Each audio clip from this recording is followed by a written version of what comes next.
everyone, welcome back to this channel पढ़ाकू लोग. My name is CS पायल पोपली और हम पढ़ रहे थे क्लास 12th का बिजनेस स्टडीज़ का NCERT बुक. इसमें हमने शुरुआत की थी चैप्टर नंबर 1 के साथ, जो कि है nature and significance of management. इस चैप्टर की 3 वीडियोस ऑलरेडी आ चुकी हैं. जिस भी स्टूडेंट ने नहीं देखी हैं, डिस्क्रिप्शन बॉक्स में प्लेलिस्ट का लिंक लिखा हुआ है, जाके देख लीजिए. आज जो टॉपिक हम देखने वाले हैं वो रहेगा ऑब्जेक्टिव्स ऑफ मैनेजमेंट. देखिए, एक बात समझिए कि जो कंपनी है ना, वो मैनेजमेंट पे खर्चा करती है. मतलब अपनी ऑर्गेनाइजेशन में मैनेजमेंट एस्टेब्लिश करने के लिए खर्चा करती है. और ऐसे मानिए कि कंपनी जब भी अपनी पॉकेट से कुछ भी पैसे निकाल रही है ना, बदले में वो कुछ ना कुछ रिटर्न ज़रूर एक्सपेक्ट करती है. तो जब वो मैनेजमेंट पे खर्चा कर रही है ना, तो वो कुछ ना कुछ रिटर्न एक्सपेक्ट कर रही है मैनेजमेंट से कि भाई मैनेजमेंट से हमें ये पर्टिकुलर चीज़ें मिलेंगी. अब वो क्या चीज़ें हैं, उन्हीं के बारे में बात करेंगे आज हम यहाँ पे. ऑब्जेक्टिव्स ऑफ मैनेजमेंट का मतलब है कि ये जो मैनेजमेंट टर्म है, मैनेजमेंट की कॉन्सेप्ट है, ये हम ऑर्गेनाइजेशन में क्यों लेके आए हैं. तो चलिए फिर शुरू करते हैं. मैनेजमेंट की ऑर्गेनाइजेशन में आने की कोई एक ऑब्जेक्टिव नहीं है, बल्कि तीन है. सबसे पहले तो ये आती है ताकि ऑर्गेनाइजेशनल ऑब्जेक्टिव्स अचीव कर सके. अब ऑर्गेनाइजेशनल ऑब्जेक्टिव्स भी फर्दर बाइफिकेटेड हैं सर्वाइवल, प्रॉफिट एंड ग्रोथ में. इसके बाद वो चाहती है सोशल ऑब्जेक्टिव्स को अचीव करना. एंड देन लास्टली वो चाहती है पर्सनल ऑब्जेक्टिव्स को अचीव करना. तो तीन ऑब्जेक्टिव्स मैनेजमेंट के थ्रू हम पूरा करना चाहते हैं. अब ये क्या है, इनको थोड़ा और डिटेल में समझ लेते हैं. आ जाइए यहाँ पे. आपने कभी किसी को पौधा लगाते हुए देखा है? अपने मम्मी पापा को, या खुद से कभी लगाया हो, या किसी माली को लगाते हुए देखा हो? क्या होता है पौधा लगाने में? सबसे पहले एक गमला लिया जाता है, उसमें मिट्टी भरी जाती है, मिट्टी को थोड़ा इधर उधर किया जाता है और फिर उसके अंदर सीड डाला जाता है. सबसे बड़ा चैलेंज क्या होता है इस स्टेज पे? कि ये सीड ग्रो कर जाए, इससे लीव्स निकल आए, पौधा निकल आए. एक बार पौधा निकल जाता है, उसके बाद हम एक्सपेक्ट करते हैं ये थोड़ा सा और बढ़ जाए, राइट? थोड़ा सा निकल, मतलब थोड़े से लीव्स आ जाएं इस पे, थोड़े से फ्लावर्स लग जाएं, थोड़े से फ्रूट्स लग जाएं. और एक बार ऐसा हो गया, उसके बाद हम एक्सपेक्ट करते हैं कि ये पूरा क्या हो, एक्सपैंड हो जाए, इतना छायादार हो जाए कि कोई भी इसके नीचे बैठे तो उसको कभी भी धूप ना लगे. यही होता है. हर स्टेप पे कुछ ना कुछ नया चैलेंज होता है जो कंप्लीट करना होता है. ऑर्गेनाइजेशनल ऑब्जेक्टिव्स भी कुछ ऐसे ही हैं. यहाँ ये बोलते हैं the main objective of any organisation should be to utilise human and material resources to the maximum possible advantage. जो भी लोग आप अपने यहाँ पे हायर कर रहे हैं, या जो भी सामान आप अपने यहाँ पे लेके आए हैं, अब ऑब्वियसली आपने दोनों के लिए कुछ ना कुछ खर्चा किया है. अब आपका फर्ज बनता है, मतलब और मैनेजमेंट का फर्ज बनता है कि ऑर्गेनाइजेशन को ये इन दोनों ही रिसोर्सेज को इतने बढ़िया तरीके से यूटिलाइज करके दिखाए कि कोई भी स्कोप ना बचे वेस्टेज का. दोनों ही रिसोर्सेज बढ़िया तरीके से इस्तेमाल होने चाहिए ताकि इकोनॉमिक ऑब्जेक्टिव जो है ऑर्गेनाइजेशन का वो पूरा हो सके. इकोनॉमिक ऑब्जेक्टिव क्या है ऑर्गेनाइजेशन का? ऑब्वियसली प्रॉफिट अर्न करना. कोई भी ऑर्गेनाइजेशन क्यों एग्जिस्टेंस में आती है, कोई भी बिजनेस क्यों शुरू होता है? प्रॉफिट अर्न करने के लिए शुरू होता है. ये तो 11th क्लास में पढ़ा ही है ना अपने बिजनेस चैप्टर में, जो स्टार्टिंग चैप्टर था, जिसमें हम बिजनेस की डेफिनेशन पढ़ रहे थे, जिसमें एक बहुत इंपॉर्टेंट एस्पेक्ट था कि कोई भी ऑर्गेनाइजेशन बिजनेस इसलिए करती है क्योंकि उसे प्रॉफिट अर्न करना होता है. तो इकोनॉमिक ऑब्जेक्टिव अचीव कर लें, उसके लिए बहुत ज़्यादा ज़रूरी है कि वो मैन एंड मटीरियल को बहुत ही अच्छी तरीके से इस्तेमाल करें. ये था आपका ऑर्गेनाइजेशनल ऑब्जेक्टिव. अब जो इसकी सेग्रीगेशन थी वो देख लेते हैं. देखिए, 3 स्टेजेस होती हैं किसी भी ऑर्गेनाइजेशन की लाइफ में. कौन सी? पहली स्टेज होती है सर्वाइवल. अब देखो, किसी इंसान ने नया ऑर्गेनाइजेशन एग्जिस्टेंस में लाया है, तो क्या आते ही पहले दिन वो बोलेगा नहीं, मुझे तो सारे कंपेटिटर्स को दूर हटा देना है, मुझे तो अपना ब्रांड बनाना है, मुझे ये करना है, मुझे वो करना है? मतलब पहले ही दिन क्या तूफानी करने लग जाओगे? ऑब्वियसली नहीं. पहले तुम अपने कदम जमाओगे. तुम किसी भी नई जगह पे जाते हो, पहले दिन तो मस्ती नहीं करना शुरू कर देते ना. पहले थोड़ा सा एनवायरनमेंट देखते हो, समझते हो कैसे अडेप्ट किया जा सकता है, उसके बारे में बात करते हो, ये सब करते हो ना. तो वैसे ही जब ऑर्गेनाइजेशन एग्जिस्टेंस में आता है, सबसे पहले वो चाहता है कि मैं अपना थोड़ा सा पैर जमा लूं मार्केट में। जो इतने बड़े बड़े भयंकर भयंकर कंपेटिटर्स मेरे सामने खड़े हुए हैं ना, उनके सामने मैं बस टिक जाऊं, दैट्स इट। टिकना कैसे हो सकता है? देखो, अगर मान लो मेरा 10 रुपए का खर्चा हो रहा है, तो टिकना बोला जाएगा कि मुझे 10 रुपए तो बिजनेस से बन रहे हैं, मतलब जितने का मैं खर्चा कर रही हूं अपनी जेब से, उतना तो मुझे मिल ही रहा है, उतना तो मेरे पास आ ही रहा है। इसे बोलते हैं नो प्रॉफिट नो लॉस वाली सिचुएशन, और बिजनेस की लैंग्वेज में इसे ब्रेक इवन पॉइंट भी बोलते हैं। ब्रेक इवन पॉइंट बोले तो वो पॉइंट जहां पे आपको कोई प्रॉफिट भी नहीं हो रहा, कोई लॉस भी नहीं हो रहा, जितने पे आपने चीज खरीदी थी उतने पे ही आप बेच रहे हैं। तो सर्वाइवल वाला स्टेज यही स्टेज होता है जहां आपका नो प्रॉफिट नो लॉस होता है, जहां आपका ब्रेक इवन पे काम चलता है। आपको बस अभी अपना कदम जमाना है मार्केट में, आपको बस लोगों को बताना है कि मैं मार्केट में आ चुका हूं, मेरे कंपेटिटर्स के साथ मैं भी खड़ा हूं, आप मुझसे भी सामान खरीद सकते हैं। उस टाइम पे अगर आपको प्रॉफिट नहीं भी हो रहा है, उस टाइम पे अगर आपको अपने पैर जमाने के लिए कॉस्ट पे ही अपना प्राइस फिक्स करना पड़ रहा है, तो आप वो भी करिए। तो बेसिक जो ऑर्गेनाइजेशनल ऑब्जेक्टिव होता है मैनेजमेंट का, वो होता है सर्वाइवल, कि कैसे भी करके बस बिजनेस को सर्वाइव करवा लूं, दैट्स इट। अब एक बार आपका सिक्का जम गया, आपने अपने कदम जमा लिए मार्केट में, उसके बाद आप क्या सोचेंगे कि थोड़े बड़े बने, थोड़ा प्रॉफिट कमाए, जहां 10 रुपए में हमने चीज बनाई है वहां हम 12 रुपए में बेचें। बिल्कुल यही सोचेंगे। Mayor survival is not enough for business, सिर्फ सर्वाइवल ही सफिशिएंट नहीं है किसी बिजनेस के लिए। हाँ, आप एक पॉइंट तक सर्वाइवल में रह सकते हो, आप एक ऐसे मान सकते हैं 1 साल 2 साल 3 साल आपका सर्वाइवल फेज चला, लेकिन 3 साल बाद तो आप कुछ ना कुछ प्रॉफिट अर्न करने के बारे में सोचोगे ना। तो प्रॉफिट अर्न करना बेहद ज़रूरी हो जाता है आफ्टर अ सर्टेन टाइम, और ये होता है सेकेंड लेवल ऑर्गेनाइजेशनल ऑब्जेक्टिव का। अब ऐसे मानिए आपने सर्वाइव भी कर लिया, आपने अच्छा खासा प्रॉफिट भी कमाना शुरू कर दिया, अब आप नेक्स्ट क्या सोचेंगे?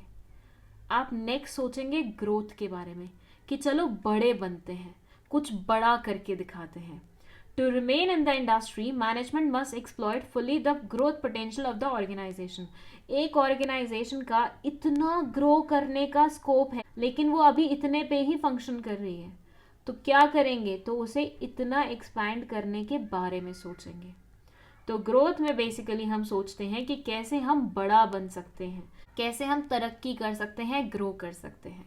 सो मैनेजमेंट के ऑर्गेनाइजेशनल ऑब्जेक्टिव्स में 3 ऑब्जेक्टिव बनते हैं। First is survival, second is profit, third is growth.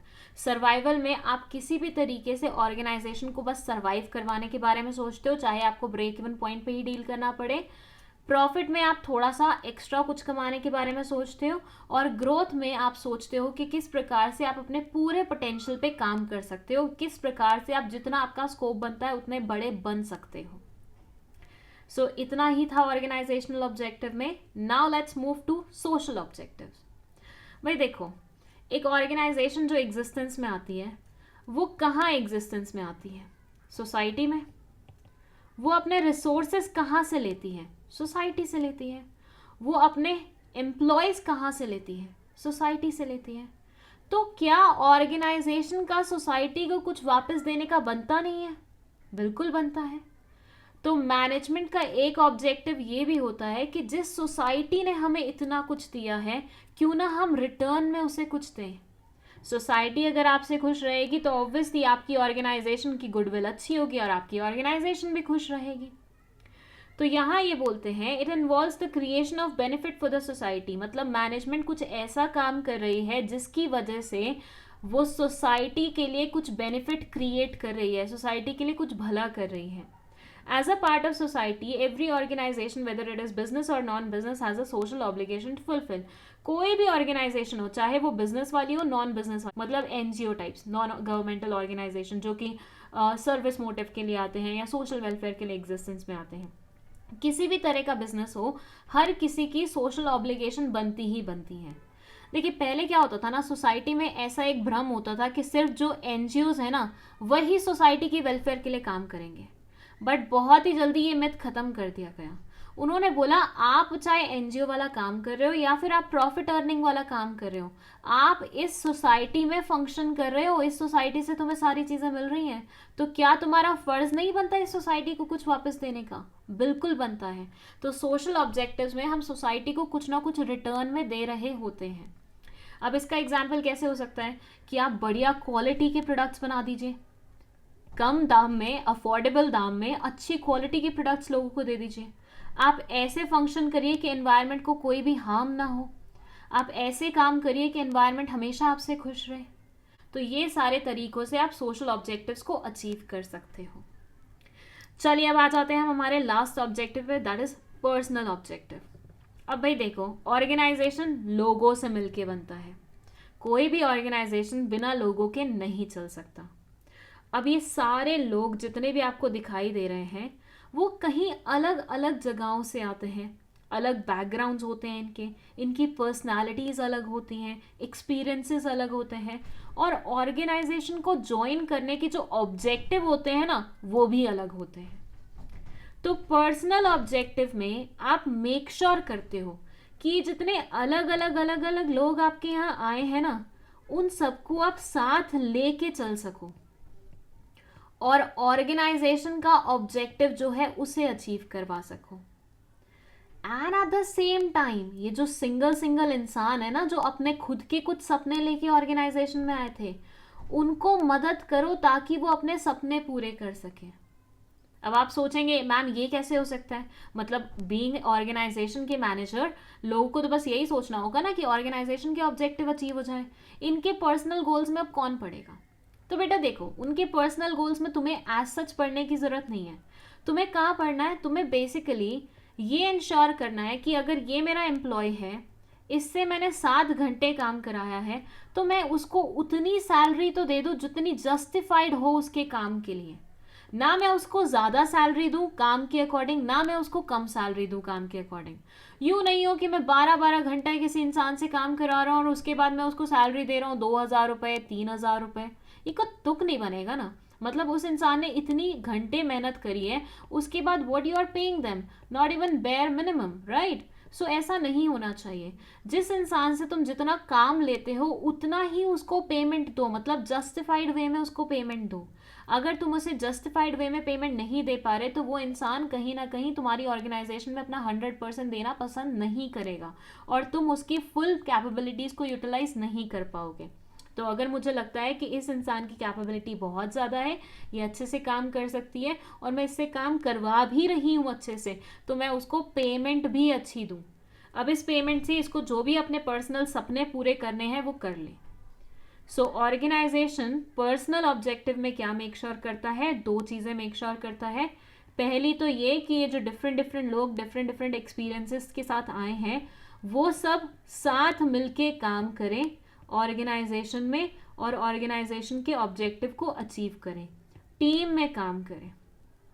And at the same time जो ये पर्सनल सपने अपने लेके आए हैं ना उनको पूरा करवाने में मैनेजमेंट इनकी मदद करवाए। कैसे मदद कराए? जितना काम उनसे ले रहे हैं उतनी सैलरी एटलीस्ट उनको पे कर रहे हो, उतना रेम्यूनरेशन एटलीस्ट उनको पे कर रहे हो, उनको पूरा मिल रहा है। तो ये थे 3 ऑब्जेक्टिव्स किसके? मैनेजमेंट के। चलिए फिर रिवाइज कर लेते हैं। फर्स्ट था ऑर्गेनाइजेशनल ऑब्जेक्टिव जो कि इकोनॉमिक चीज के बारे में बात करता है कि फर्स्ट हमारा मेन मोटिव बनता है प्रॉफिट अर्न करने का, ऑर्गेनाइजेशन में मॉनेटरी गेन लाने का, जिसकी शुरुआत हम करते हैं कि भैया अपने पैर जमा लें, सरवाइव कर पाए किसी भी तरह से, ब्रेक इवन पॉइंट्स पे जाके, नो प्रॉफिट नो लॉस वाले सिचुएशन पे जाके। उसके बाद आहिस्ता आहिस्ता प्रॉफिट कमाना शुरू करें। उसके बाद अच्छा खासा जब प्रॉफिट कमाने वाली स्थिति आ गई है तो ग्रो करना शुरू करें, एक्सपैंड करना शुरू करें।